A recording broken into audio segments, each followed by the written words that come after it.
नागपुर में शिंदे सेना विधायक कृपाल तुमाने ने विधान परिषद चुनाव में राजू पोद्दार की जीत का भरोसा जताया। वहीं ऑपरेशन टाइगर को लेकर बड़ा दावा करते हुए कहा कि सभी तैयारियां पूरी हो चुकी है और जल्द ही इसके सफल होने की खबर सामने आएगी।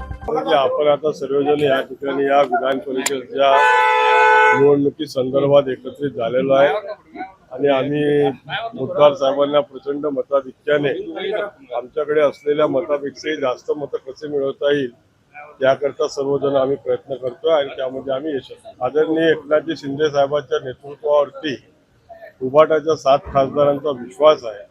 त्यांना माहिती आहे की यांच्या नेतृत्वामध्येच फक्त इथे विकास होऊ शकतो आणि त्यांच्या मतदारसंघाचा विकास करायचा असेल तर एक आदरणीय एकनाथजी शिंदे सारखा कर्तव्यनिष्ठ सर्व समाजाला न्याय देणारा व्यक्ती त्यांना न्याय देऊ शकतो असा त्यांचा विश्वास आहे। त्यामुळे लवकरच तुम्हाला ऑपरेशन टायगर सक्सेस झालं त्याची बातमी मिळेल। चर्चा सुरू नाही, सर्व झालेलं आहे। जसं आपण एखादं ऑपरेशन करतो तेव्हा इन्व्हेस्टिगेशन करावे लागतात, सर्व इन्व्हेस्टिगेशन झालेले आहे, फक्त ऑपरेशनची तारीख डॉक्टरने देणे बाकी।